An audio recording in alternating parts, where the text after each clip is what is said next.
Bien, nosotros estamos hablando sobre algo muy importante, que es una alerta de Dios. Amén. O sea, ¿cuál es una de las razones del libro del profeta Joel? Aunque es un libro pequeño, un profeta que aparece en este momento, en un momento puntual de la historia de la humanidad, Dios se revela al profeta, o sea, a nosotros, a todo el pueblo, por medio de este profeta. Como ya les dije, en la Biblia no aparecen todos los profetas, ¿vale? En la época de Joel, como en otras épocas, habían otros profetas, pero nem todos Dios los puso dentro de la Biblia, la historia, las profecías de ellos. Hay varios profetas que não aparecem em la Bíblia. E por que Joel aparece e outros profetas não aparecem? Porque o que Deus revelou ao profeta Joel não era solo para esta época, também é para nós aqui em los anos, em los dias atuais. Amém? Aqueles profetas que Deus revelou a eles outros temas, repreensões e seguramente outros mensagens a outros profetas, a outras épocas, que não aparecem em la Bíblia, ou seja, se não está em la Bíblia, é porque Deus não quiso para nossos dias que a revelação dada a eles serviria para nós. Se o profeta Joel está aí, é porque sirve a nós. E qual é o mensaje central del livro del profeta Joel? São nada mais 3 capítulos, que o primeiro capítulo habla que a situação del pueblo estava caótica, uma situação triste.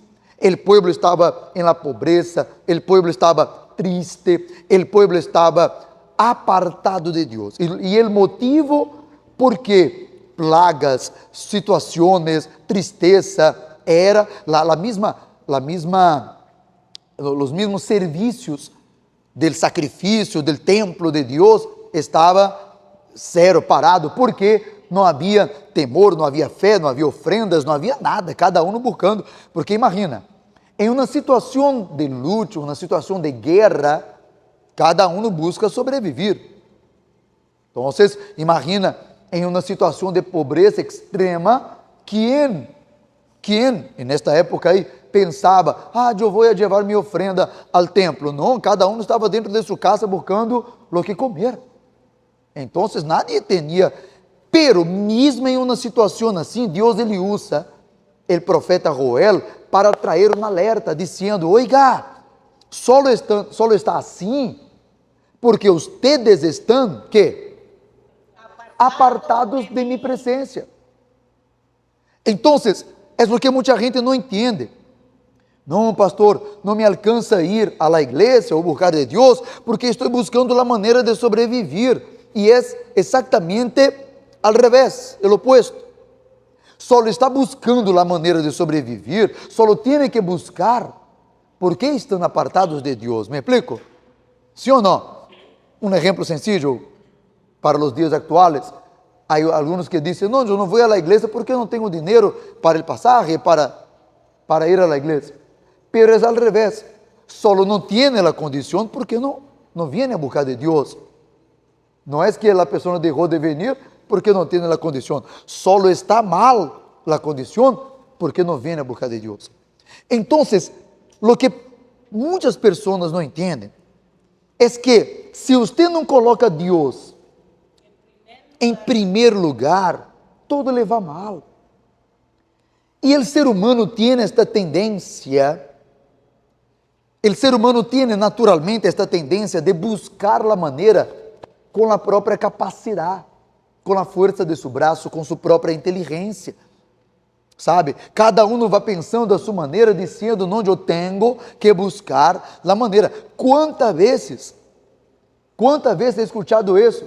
Eu pergunto a um a outro, por que não há chegado na igreja e tal? e uno me disse claramente, não, estou trabalhando, ou estou estudando, não me alcança, ou seja, não entendem que Deus é prioridade. La sílaba, não? La preposição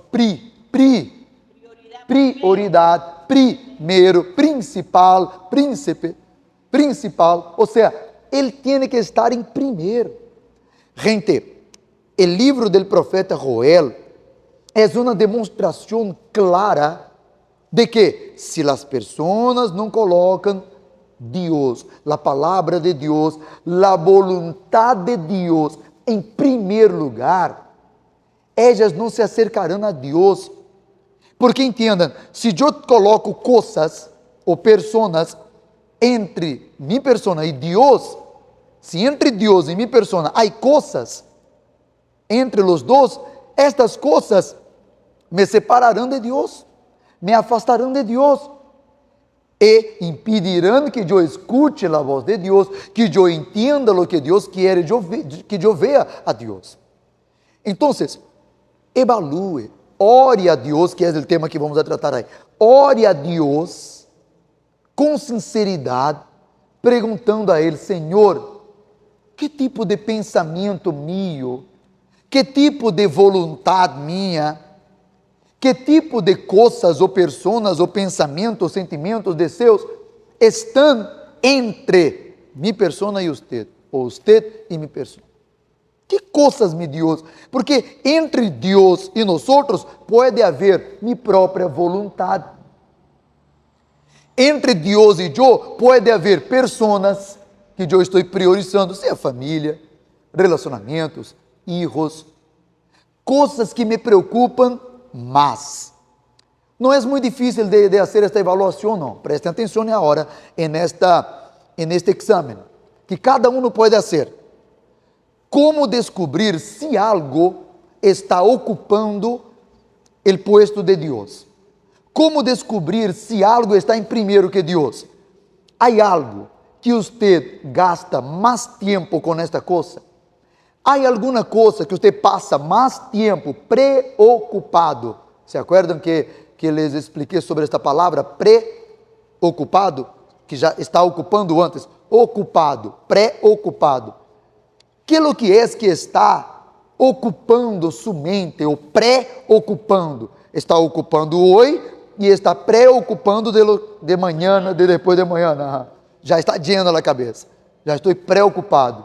Então, que é que está ocupando seus pensamentos durante o dia? Você passa, há gente que está endeudada, e porque está endeudada, queda buscando trabalho, dinheiro, a maneira, todo o dia. Há pessoas que têm problemas com hijo em los vícios, hijo em los malos passos, e estão aí detrás de los hijos, buscando a maneira de ajudá-lo, de salvá-lo, tratamento, e isso, e aquilo, e conselhos, e preocupados, está na casa preocupado com Deus. Aí sabe o que passa? A pessoa vinha à igreja preocupada, já estava ocupada antes de vir à igreja, e aí quando decimos, ore a Deus, busque a Deus, ela só pensa em uma coisa, em los problemas que estão ocupando, seja hijo, seja economia, seja várias outras coisas, matrimônio, saúde. Eu entendo, aqui está o segredo. Eu entendo que quando uno tem um problema, eu sou ser humano como vocês, eu sei disso. Quando uno tem um problema grande, aquele problema ocupa nossa mente, sim ou não? Há dois tipos de problema, agudo e crônico. Entende a diferença? Agudo é aquele problema que, como uma bomba que se explodiu naquele dia, naquele momento, naquela semana. Pero há problemas que são crônicos. São problemas grandes e sérios, pero antigos, duradeiros. Problemas que já estão aí por anos e já está crônico, já está com raiz. E estão ocupando a mente. Estes são os piores, são os mais peligrosos, que ocupam a parte de Deus. E aqui está o segredo. Se você, se eu, se nós outros conseguimos separar, caramba, quitar de mis caminhos estas preocupações ou estas ocupações, seja com o que seja, se eu consigo, se eu logro salir, sacar, quitar de mis caminhos, de minha vida, de minha mente, de meu coração, estas coisas, e preocupar-me e ocupar minha mente, principalmente, com uma preocupação, com uma coisa principal, que é, tenho que receber o Espírito Santo. Tenho que conhecer a Deus. Deus tem que entrar em mim e transformar meu interior. É isto que mais eu necessito, mais que meu filho, mais que a economia, mais que meu matrimônio, mais que ser curado desta enfermidade que supostamente me está matando. Por quê? Porque aunque a enfermidade lhe está matando fisicamente, há outra coisa que lhe está matando espiritualmente, que é pior que, supongamos, aquele câncer, aquele tumor que está matando o corpo. Preocupe-se mais com o que está matando sua alma. Quizás que é este alejamento, este distanciamento de Deus. Amém? Preocupe-se com a coisa, com o hecho de estar distante de Deus. Então, o profeta Joel, ele vino para despertar as pessoas, dizendo: gente, despertad, borrachos, despertar, estão distraídos aí. Já leímos e explicamos isso durante uma semana já. Estão distraídos, estão ocupados, estão, sabe? Aí ele vino, que predicamos miércoles passado, só estou aí recordando. Aí vino Joel, no versículo 8, versículo 13, ou seja, dizendo: reunid, arrepentidos, escuchad a voz de Deus. Amém? Escuchad, vamos a reunir-nos, vamos a buscar de Deus. Em vez de quedar preocupado com seus problemas, seu maior problema é que tu estás sem Deus. Abre um outro parênteses aqui. Por que a religião é uma coisa tão danina? Por que a religião, a religiosidade, é o maior problema do ser humano? Sempre foi, sempre será. Por quê? Porque a religião hace uno pensar que se eu cumplo alguns ritos, algumas obrigações espirituais, já estou bem com Deus. Ou seja, se eu fui à igreja, já hice minha parte. Se eu agarrei o rosário aqui e repeti aqueles rezos aqui tantas vezes, já cumpri minha parte hoje. Se eu fui à missa, fui à reunião, fui ao serviço, fui ao culto, já cumpri. Ou seja, e este é o problema, porque isso não é ter intimidade com Deus. Guardem esta palavra, porque é a hora que vamos a entrar em isto. Tener que? Intimidade. Lo que Deus quer é que tenhamos intimidade. Não é cumprir um ritual religioso. Eu vim aqui à igreja, pastor. Eu já vim, pues. Não basta vir. Usted hizo lo que necesitas hacer para que o Espírito Santo entre em ti. Será que o Espírito Santo já tem acesso liberado, livre? Ou há barreiras, ou há obstáculos? Você disse obstáculo? Está correto? Há barreiras, obstáculos, coisas que impedem que eu chegue ao Espírito Santo. O altar da igreja tem símbolos. Aqui, nós, em la Universal, tratamos como símbolos. Não é nada para que uno pueda pensar que é idolatria santo, que vou tocar aí e um milagre me vai suceder. Não é isso. O arca da aliança, que representa... O arca da aliança representa... no Antigo Testamento representava, hoje já não existe mais, mas é um símbolo, um recuerdo da presença de Deus. Disse também que era como o trono, o lugar onde Deus se sentava. O altar, aqui temos o altar. O altar era o lugar onde a gente que se entrega, sacrificava. É a palavra, é o lugar onde a gente sacrificava os animais, derramava sangue, ou seja, a vida. Então, são símbolos. Aí está o nome todo-poderoso, de que foi dado todo o poder e autoridade. el arca de la alianza. Entonces aquí, ahí tenemos las fotos del candelabro que también representa el Espíritu Santo, las 7 manifestaciones del Espíritu Santo, en la verdad las 6 manifestaciones. Este del centro es el Espíritu del Señor, como dice Isaías capítulo 11. El centro ahí es el Espíritu del Señor que se manifiesta de 6 maneras, otras 6 maneras. Bueno, otro tema para otro día, pero representa el Espíritu Santo. Entonces, o sea, aquí en la iglesia montamos una manera que las personas piensan, ¿qué tengo que hacer para llegar a qué? A la presencia de Dios, a la presencia, al altar, el arca, el nombre, todo esto representa donde Dios habita. Es donde está el trono de Dios, es un símbolo, gente. Se você ora em sua casa, Deus está allá. Se você sube uma montanha, allá Deus está. Se você desciende a um abismo, aí Ele está. Amém? Deus está em todos os lugares. Pero aqui é um símbolo. Então, quando uno entra na igreja, allá na porta, a primeira coisa que vemos allá, o bautistério. Então, o bautistério é o lugar de quê? Sepultura, pero há uma palavra que les enseñé, para recordar. Se olvidaram, ve? Vamos a...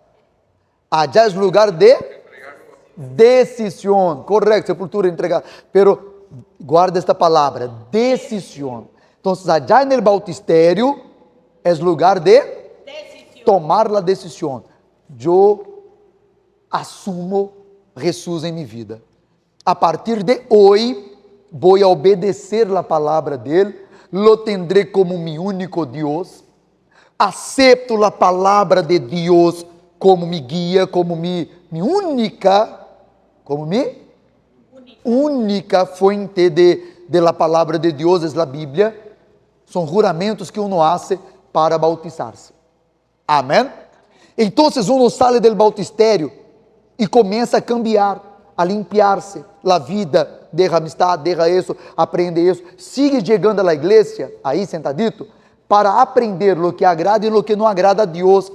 Tenho que fazer isso, a Santa Cena, a importância, domingo tem a Santa Cena, de renovar o juramento de vida com Cristo, de ir hasta a muerte com Ele. E então chega o momento que a pessoa logra chegar a onde? Al altar. E aqui que hace? Que hacemos? Sacrifício. Allá decisión, aquí sacrifício. Pero sacrifício de quê? De mis voluntades, para que agora eu assuma a vontade de Deus. Não é o que penso. Não importa agora o que eu penso. Este é o problema, porque muita gente que estudou muito, que tem muitos conhecimentos, é difícil, é mais difícil, deixa só regressar aqui. Porque que muita gente, é mais difícil para muita gente que estudou entregar-se a Deus. Por quê?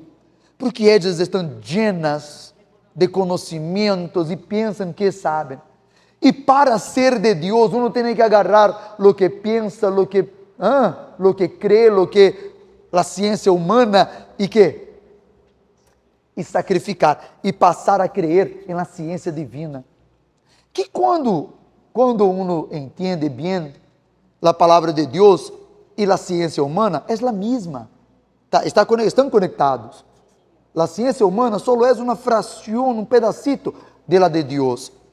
Pero someter-se a la de Deus e confiar, isto é sacrificar. Sacrifico mi voluntad. Mi voluntad não é perdonar. La de Deus, aí Deus disse, perdona. Mi voluntad não é amar a mi prójimo como a mim mesmo.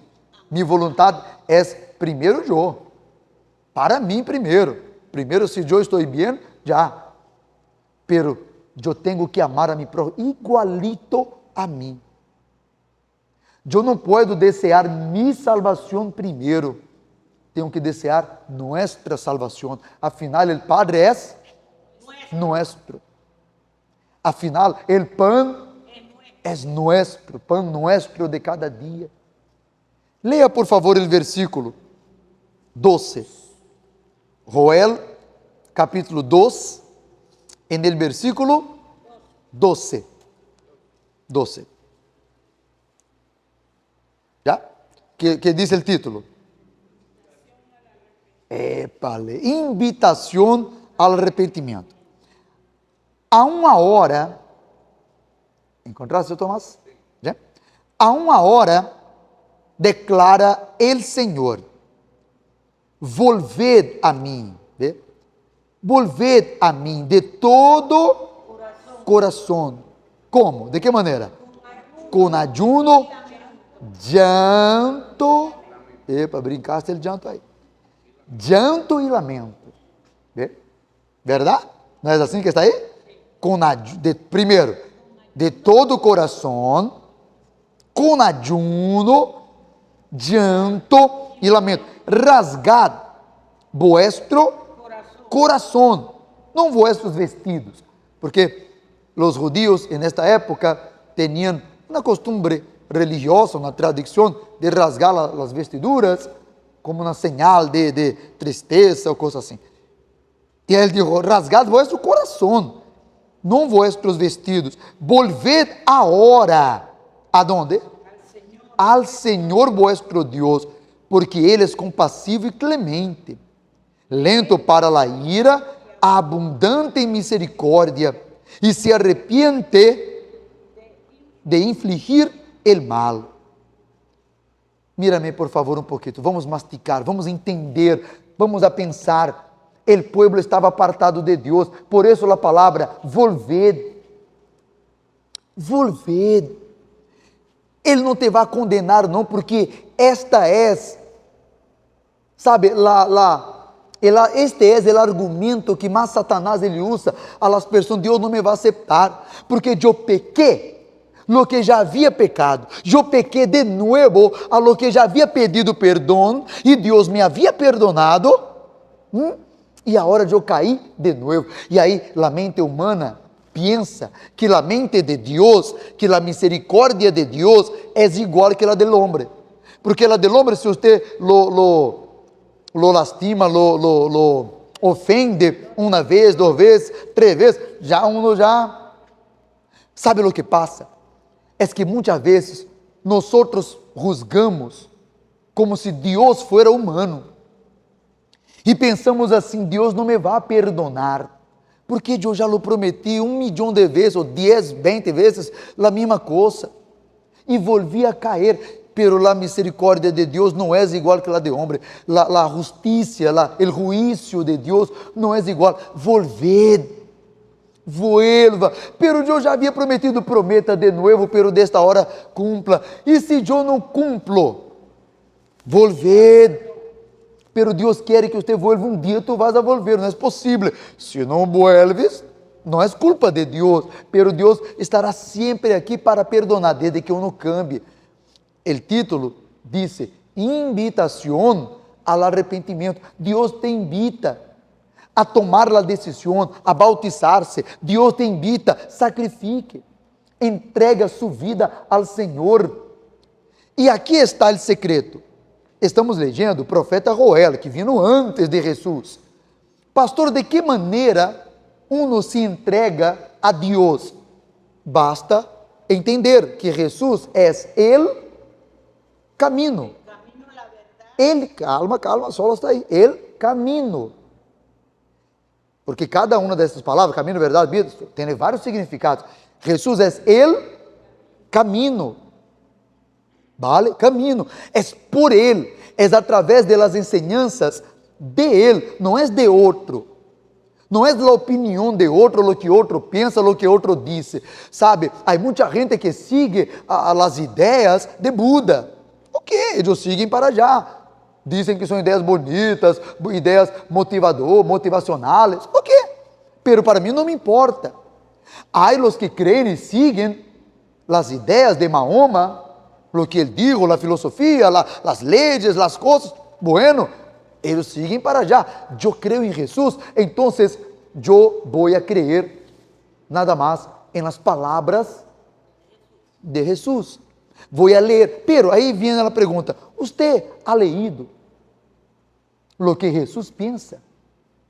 Entre por ejemplo, en el capítulo 4, 5, 6 creo que hasta el 6 de Mateo, no necesita abrir, solo para darles una referencia. Usted sabía que aquí, en esta prédica del Señor Jesús, a partir del capítulo 5, es una prédica grandísima. Si usted quiere entender los pensamientos de Jesús, yo podría decir a ustedes que aquí en el capítulo 5 de Mateo, es el comienzo de la Biblia. No comenzarías a leer la Biblia en Génesis. Deverías comenzar primeiro capítulo, primeiro versículo de todo, capítulo 5 de Mateo. Porque aquí es donde Jesús hace la primera predicación pública, donde Jesús comienza a derramar todos sus pensamientos, o los primeros pensamientos. ¿Quieres entender qué Cristo piensa? Mateo capítulo 5, Mateo capítulo 6, porque la prédica es bien larga, 6 y 7. Ahí está. 5, 6 y 7. Es como que, o sea, lea en la casa. Verifique se você está praticando isto. Pense em cada versículo. Mateus capítulo 5, 6 e 7. A Bíblia começa por aí. Se você entende isso aí, Mateus 5, 6 e 7, você entenderá todo o Antigo Testamento. Como está aí? Volved a mim. De que maneira? Mateus 5, 6 e 7. Arrepentíos. Pero como que eu me arrepento? Mateus 5, 6 e 7. Pastor, eu tenho que sacrificar minha vida, pero como eu sacrifico minha vida? Mateus 5, 6 e 7, está todo aí. Jesus, ele vino para revelar a nós. E Mateus 5, 6 e 7, se for ler direto, 10 minutos lê todo. Pero depois você vai versículo por versículo, pensando. Gente, resumen de toda a prédica de hoje. Saca, quita de seus caminhos lo que está separando, dividindo usted de Jesus. Amém? Quita de seus caminhos. Quita as coisas que estão ocupando mais a seus pensamentos.